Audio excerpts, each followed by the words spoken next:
खबर में दम है। स्वागत है आप सभी का। आपके साथ मैं हूं प्रियंका राय। अगले आधे घंटे में बात होगी हर उस क्षेत्र की जिससे जुड़े हैं हम, सियासत चर्चा से लेकर आम जन से जुड़ी समस्याओं तक की। वैसी खबरों की करेंगे बात जिनमें दिखा है दम। तो चलिए शुरू करते हैं खबर में दम है।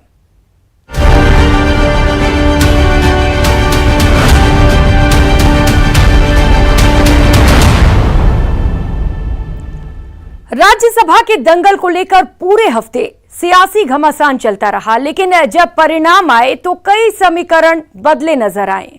हारी हुई बाजी को कोई जीत गया तो किसी के भरोसे को लगा जोर का झटका। तो ये परिणाम 2023 की जंग को लेकर संदेश भी दे गया। कांग्रेस 4 में से 3 सीट जीतने में कामयाब रही तो बीजेपी को सिर्फ 1 सीट से ही संतोष करना पड़ा।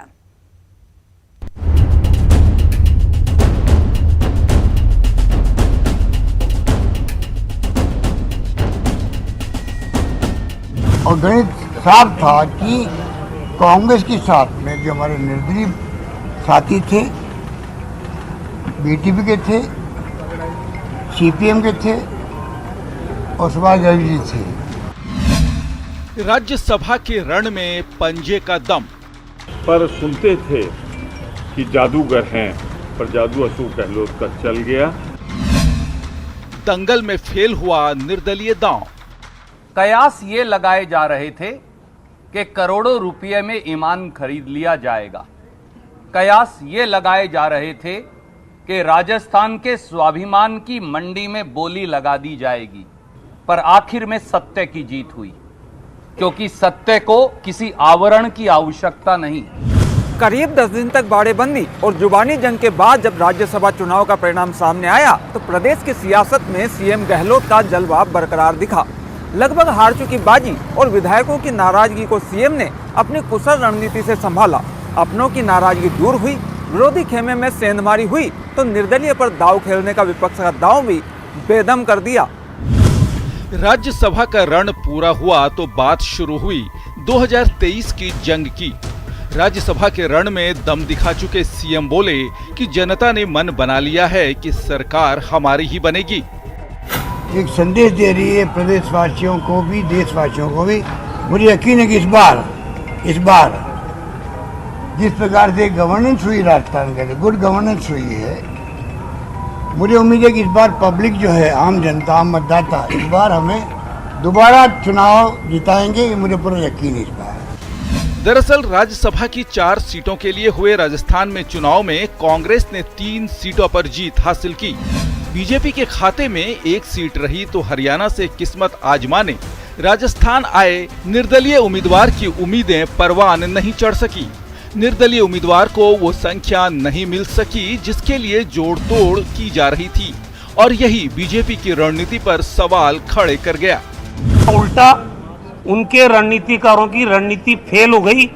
उनके पॉकेट में से 1 वोट और निकल गया और जो 71 वोट बीजेपी के, 3 आरएलपी के, 74 वोट भी नहीं मिल पाए उनको। राज्यसभा चुनाव ने बीजेपी को करारा झटका दिया है। कांग्रेस के पक्ष में एक बीजेपी विधायक की क्रॉस वोटिंग ने कई सवाल खड़े कर दिए, जिससे नाराज धौलपुर से विधायक शोभा रानी कुशवाहा को बीजेपी ने 6 साल के लिए सस्पेंड कर दिया।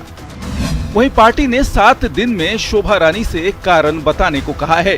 देखो, उसने स्वयं ने व्यक्ति बताया, मेरी व्यक्तिगत बहुत परेशानी है। मेरे पति लंबे समय से जेल में हैं, उन पर कई प्रकार के मुकदमे बने हुए हैं, हम पर तरह तरह के दबाव हैं और उसमें कोई सहयोग होने की उनकी तरफ से हमको आशा लगती है। तो इस कारण से उन्होंने किया।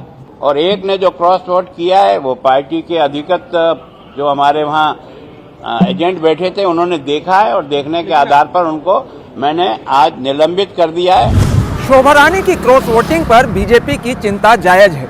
ये राज्यसभा की 1 सीट का मामला न होकर बीजेपी की अंदरूनी सियासत से जुड़ा गंभीर सियासी संदेश है। खासकर 2023 में राजस्थान में सरकार बनाने का सपना देख रही बीजेपी के लिए ये अलर्ट होने का संकेत है और पार्टी आलाकमान ने इसे गंभीरता से लिया भी है। दरअसल बीजेपी की विधायक शोभा रानी ने निर्दलीय प्रत्याशी को वोट देने की जगह कांग्रेस उम्मीदवार प्रमोद तिवारी को वोट दे दिया।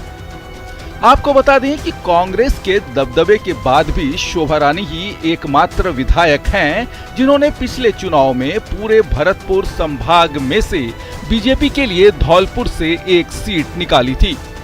अब पार्टी इस बात की जांच कर रही है कि ये क्रॉस वोटिंग गलती का नतीजा था या किसी मिली भगत का कारण। बहरहाल कांग्रेस ने राजस्थान की 4 में से 3 सीट जीतकर विपक्ष के कई कयासों और सियासी समीकरण को फिलहाल तो ध्वस्त जरूर किया है।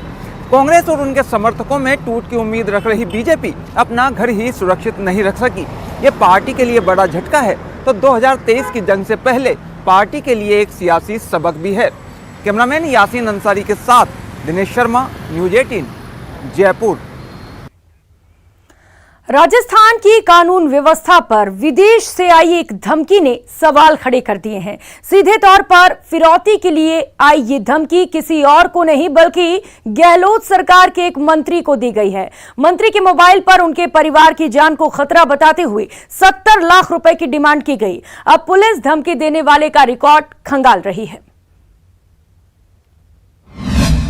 लॉरेंस गैंग के निशाने पर सरकार के मंत्री। भैया आप गोविंदरा मेघवाल बोल रहे हो क्या? हाँ, तो के आपको 70 लाख रुपए हमें फिरौती देनी होगी, नहीं दी तो आपको गोली मार दी जाएगी। मलेशिया से जयपुर आया धमकी वाला संदेश। डायरेक्ट कॉल आया था +601 से। अब अदर स्टेट का भी हो सकता है, अदर कंट्री का भी हो सकता है। पुलिस को परिवार दिया गया है, पुलिस जांच कर रही है, वो ही मामले का खुलासा करेगी। मंत्री को धमकी, कानून व्यवस्था बेहाल। प्रदेश में खराब कानून व्यवस्था का मामला अब सारी हदें पार कर रहा है।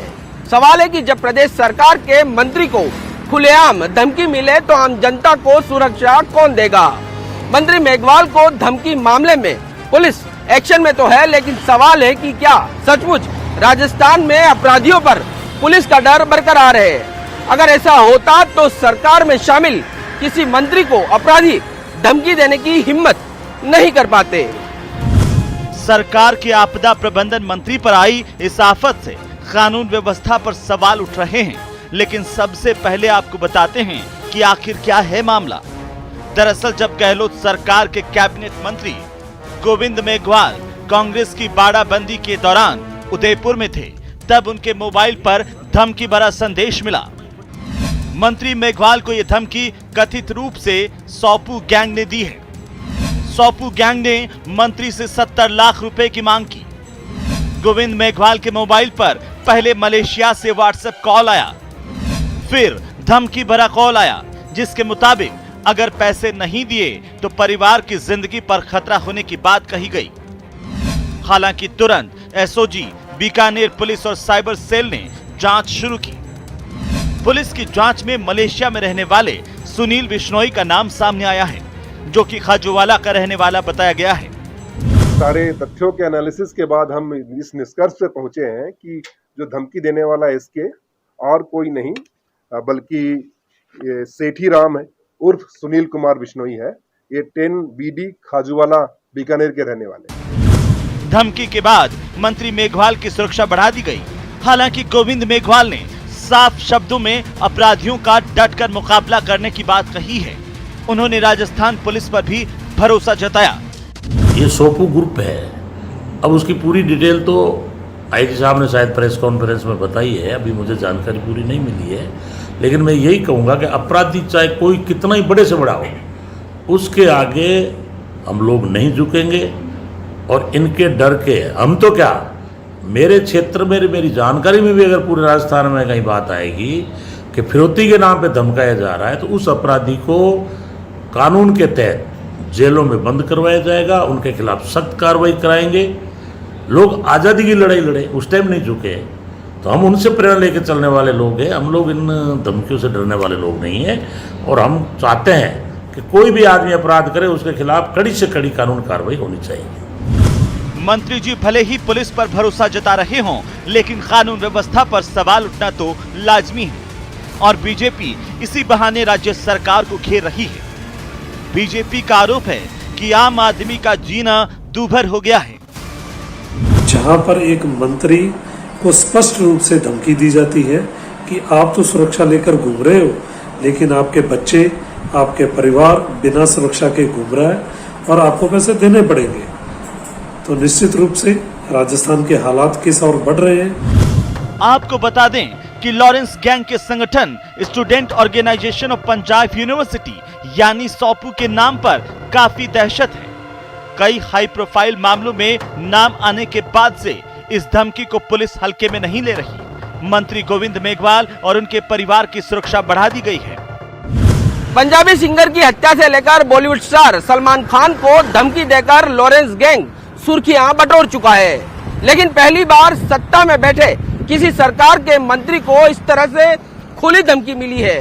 पुलिस के लिए ये बड़ी चुनौती इसलिए भी है क्योंकि ये सीधे तौर पर सरकार की साख से जुड़ा मामला है और जाहिर है कि ऐसी घटना प्रदेश में कानून व्यवस्था खराब होने के विपक्ष के आरोपों को मजबूती देने वाला है। कैमरा पर्सन अविनाश के साथ सौरभ गृहस्थी, न्यूज 18 राजस्थान, जयपुर।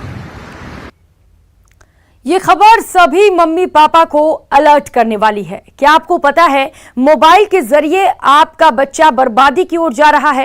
कैरियर की बात तो भूल जाइए, पबजी और ऐसे ही खतरनाक गेम आपके बच्चों को हिंसक और हत्यारा बना रहे हैं। इस रिपोर्ट को देखिए, कैसे एक बच्चे ने पबजी के लिए अपनी मां को मार डाला।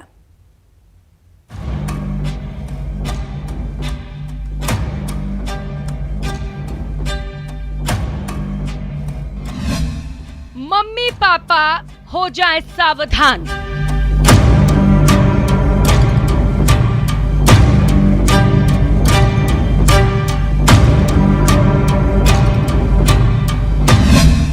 पबजी से अपने बच्चों को बचाएं।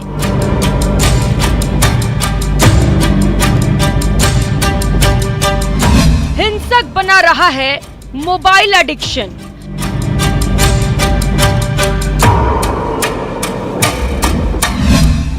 सोलह साल के बेटे ने की अपनी मां की हत्या।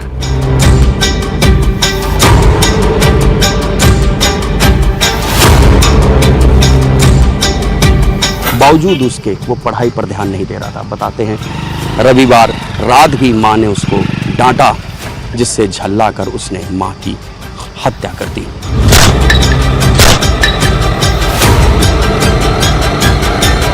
लखनऊ से आई इस खबर ने तमाम माँ बापों को सतर्क कर दिया है, क्योंकि पबजी समेत इस तरह के ऑनलाइन गेम्स की वजह से बच्चे अब हिंसक होते जा रहे हैं। अब ना तो बच्चों को अपनी परवाह होती है, ना ही अपने परिवार की परवाह होती है। ऑनलाइन जो गेम्स होते हैं मासूम बच्चों के मन पर कब्जा करके उससे वो करवाते हैं जो आपके और आपके परिवार के लिए सिर्फ और सिर्फ नुकसानदेह होता है। महिला के 16 साल के बेटे ने ही उसकी गोली मारकर हत्या कर दी, और हत्या करने की जो वजह सामने आई है वो और ज्यादा चौंकाने वाली है। 16 साल के एक लड़के ने अपनी मां को गोली मार दी क्योंकि मां उसे मोबाइल गेम खेलने से मना करती थी। मां की टोका टाकी से लड़का इतने गुस्से में आ गया कि उसने अपने घर में पिता के लाइसेंसी रिवॉल्वर से अपनी मां को गोली मार दी। ऑनलाइन गेम ने बच्चे को इस कदर हिंसक बना दिया कि गोली मारने के बाद घायल मां को तड़पता हुआ देखता रहा। पुलिस के मुताबिक घायल महिला करीब 12 घंटे तक जिंदा थी। अगर उसे अस्पताल पहुंचाया जाता तो वो बच सकती थी, लेकिन हत्यारा बन चुके बेटे ने मां के मरने का इंतजार किया और फिर वो पार्टी करने चला गया। आरोपी लड़के ने अपनी छोटी बहन को भी किसी को ये बात ना बताने को लेकर धमकाया। 3 दिन के बाद शव से बदबू फैलने से लड़का डर गया और उसने अपने पिता को फोन पर इसकी जानकारी दी। आपको हत्यारे लड़के का बैकग्राउंड जानकर भी हैरानी होगी। लड़के के पिता आर्मी में हैं, जो पश्चिम बंगाल में पोस्टेड है। लड़का अच्छे स्कूल में पढ़ता है, लेकिन पबजी ने उसे हत्यारा बना दिया।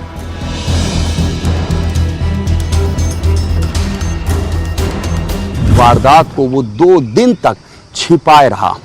उसकी सारी गतिविधियां सामान्य थी। वो मोहल्ले में घूम रहा था, खेल रहा था, दोस्तों के साथ खाना पीना खा रहा था, इसी घर में वो टीवी भी देख रहा था। घटना भले ही राजस्थान से दूर लखनऊ का है, लेकिन हालात राजस्थान में भी वैसे ही हैं। इसे आप बच्चों की जिंदगी में मोबाइल का बढ़ता हुआ घुसपैठ का कारण माने या फिर बदलते समाज का असर। अब नाबालिगों में साल दर साल अपराध की घटनाएं लगातार बढ़ती ही जा रही हैं। नेशनल क्राइम रिकॉर्ड्स ब्यूरो यानी NCRB की अगर हम आंकड़ों पर गौर करें तो भारत में नाबालिगों के जो अपराध की प्रवृत्ति है वो लगातार बढ़ती ही जा रही है। हर साल नाबालिगों के खिलाफ औसतन 30,000 आपराधिक मामले दर्ज किए जा रहे हैं। आप अगर ये सोच रहे हो कि अपराध के जुड़ने वाले बच्चे अधिकांश बेघर या अनाथ होते हैं, तो अपनी सोच को सही कर लीजिए, क्योंकि NCRB के आंकड़े बताते हैं कि गिरफ्तार नाबालिगों में सबसे ज्यादा संख्या वैसे बच्चों की है जो अपने माँ बाप के साथ रहते हैं। 2020 में 35,352 नाबालिगों को आपराधिक मामले में गिरफ्तार किया गया था। इनमें से 29,285 नाबालिग थे जो अपने माता पिता के साथ रहते थे। तो 2019 में कुल 38,685 बच्चों की गिरफ्तारी हुई, जिनमें से 32,359 ऐसे बच्चे थे जो अपने माँ बाप के साथ रहते थे। ऑनलाइन गेम, खासकर मारधाड़ और बंदूकबाजी वाले गेम बच्चों और युवाओं को हिंसक बना रहे हैं। ये बात एक स्टडी में भी सामने आई। स्टडी के मुताबिक जो बच्चे गन वॉयलेंस वाले वीडियो गेम खेलते हैं, उनमें गन को पकड़ने और उसका ट्रिगर दबाने की इच्छा ज्यादा होती है। जिन बच्चों ने वॉयलेंस वाले गेम खेले थे, उनमें नॉन वॉयलेंट गेम खेलने वाले बच्चों की तुलना में ट्रिगर दबाने की इच्छा 3.5 गुना ज्यादा थी। ऐसे बच्चे बहुत चिड़चिड़े, जिद्दी और गुस्सैल होते हैं। अगर इस गेम की लत एक बार लग गई तो छुड़ाना बहुत मुश्किल होता है। देखिए, गेमिंग डिसऑर्डर DSM-5 के अंदर एक अलग बीमारी के रूप में पहचाना गया है, जिसके अंदर व्यक्ति को इसकी लत लग जाती है। जैसे शराबी को शराब की लत लग जाती है, उसके ब्रेन के अंदर चेंजेस आ जाते हैं, वैसे ही जो जिनको इनकी लत लग जाती है वीडियो गेम की, उनके अंदर ब्रेन के अंदर चेंजेस आ जाते हैं। वो बार बार इसके बारे में सोचते हैं कंटिन्यूसली। बगैर रोक टोक और कायदे कानून के होने वाले PUBG और इस जैसे गेम से बच्चे सीधे सीधे अपराध से जुड़ते हैं। उनमें चिड़चिड़ापन, मारपीट और लड़ाई करने की आदत में इजाफा होता है। अब आपको बताते हैं ऑनलाइन गेम की एक और सितम की कहानी। इंदौर में ऑनलाइन गेम लूडो ने एक युवक की जान ले ली। 23 वर्षीय युवक ऑनलाइन लूडो में काफी रकम हार गया था, जिस वजह से उसने फांसी लगाकर आत्महत्या कर ली। मरने से पहले मृतक ने एक सुसाइड नोट भी छोड़ा, जिसमें लिखा है, मैं जो भी कर रहा हूँ स्वेच्छा से कर रहा हूँ।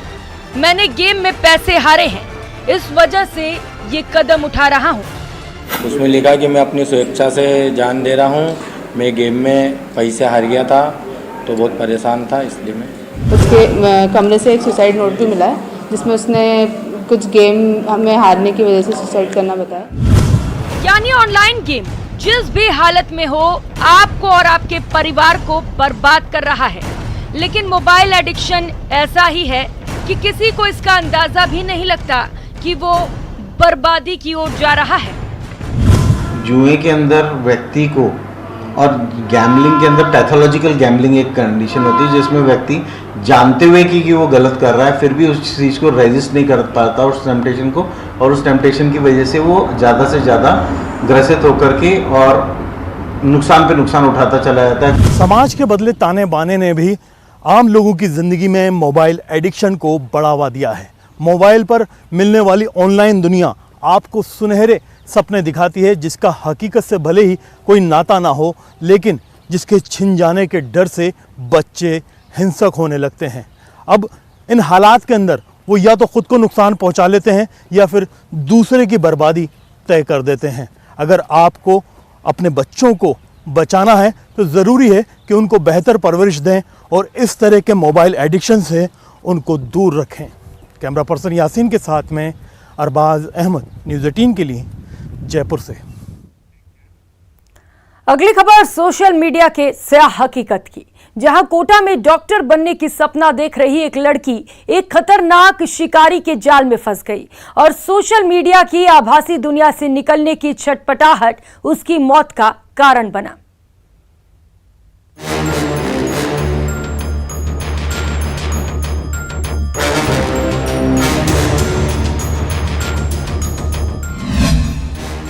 फिर शहर बेटियों पर वार।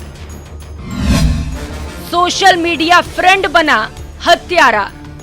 गेम की लत तो दोनों को ही थी और इस बात के साक्ष्य भी हैं कि ये काफी समय से सोशल मीडिया पे संपर्क में थे। दगाबाज दोस्त ने की कोचिंग छात्रा की हत्या।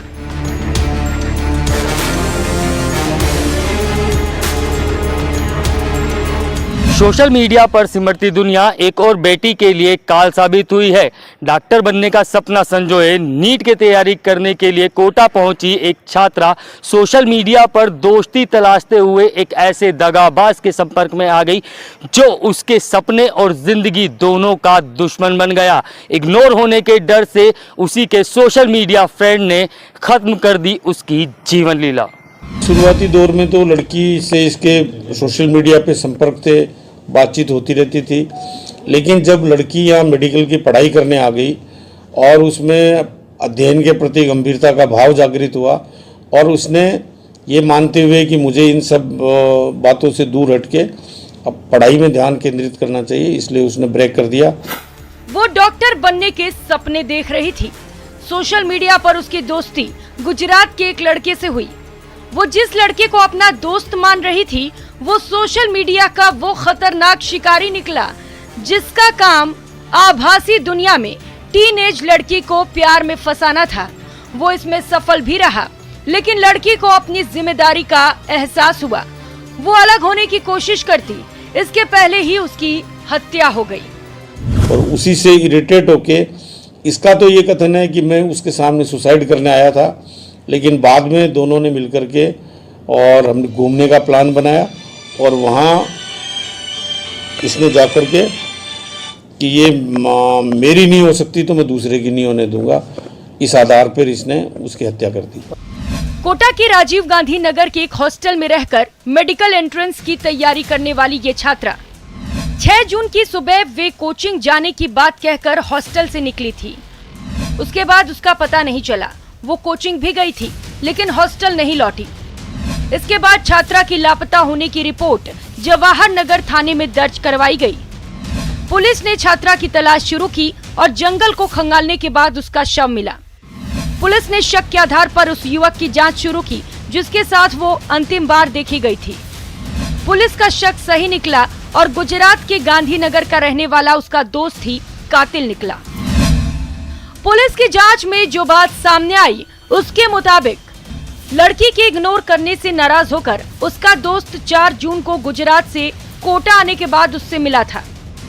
6 जून को उसने छात्रा को घूमने जाने के लिए मनाया और दोनों रेंटेड बाइक पर कोटा डैम की तरफ गए थे। दरअसल आरोपी युवक ने पहले खुदकुशी करने का ड्रामा कर लड़की को इमोशनल ब्लैकमेल किया और मौका देकर जंगल में उसकी हत्या कर दी। इसका जो इसने जो बताया है घटनास्थल, उसके आधार पे ये थक गए थे घूमते घूमते। एक इसने बेवकूफ़ बना के लड़की को एक जंगल में एक जगह ले गया, वहाँ बिठाया और अचानक उसने पत्थर से वार किया। लड़की जब बेहोशी की स्थिति में आई दूसरा पत्थर मारा, उसके बाद घसीट करके नीचे ले गया और फिर एक और पत्थर मुंह पे मारा। पत्थर से कुचलकर छात्रा की हत्या कर आरोपी गुजरात फरार हो गया था, लेकिन कोटा पुलिस ने एसओजी की मदद से गुजरात के गांधीनगर में धर दबोचा। पुलिस के पूछताछ में जो बात सामने आई है उसके मुताबिक आरोपी गांधीनगर के प्रांतीय गांव का रहने वाला है और सोशल मीडिया की लत का शिकार है। वो दिन भर पबजी गेम खेलता रहता है। उसकी फ्री फायर गेम के दौरान छात्रा से सोशल मीडिया पर दोस्ती हुई थी। बाद में यही दोस्ती छात्र के जान की दुश्मन बन गई। कोटा पुलिस ने तत्परता दिखाते हुए भले ही आरोपी को जल्द शिकंजे में ले लिया हो, लेकिन ऐसे मामले आपको सचेत करते हैं। सोशल मीडिया की आभासी दुनिया के खतरनाक अंजामों की ओर इशारा भी करते हैं। सोशल मीडिया पर ऐसे खतरनाक दोस्तों को समझने का ना तो वक्त होता है और ना ही गुंजाइश। खास तौर पर टीनेजर के लिए सोशल मीडिया मनोरंजन का साधन होने के साथ साथ कब मौत का साधन बन जाए ये कहना बेहद मुश्किल है। Bureau report, news 18 Rajasthan. इस खास पेशकश में फिलहाल इतना ही। मुझे दीजिए इजाजत। नमस्कार।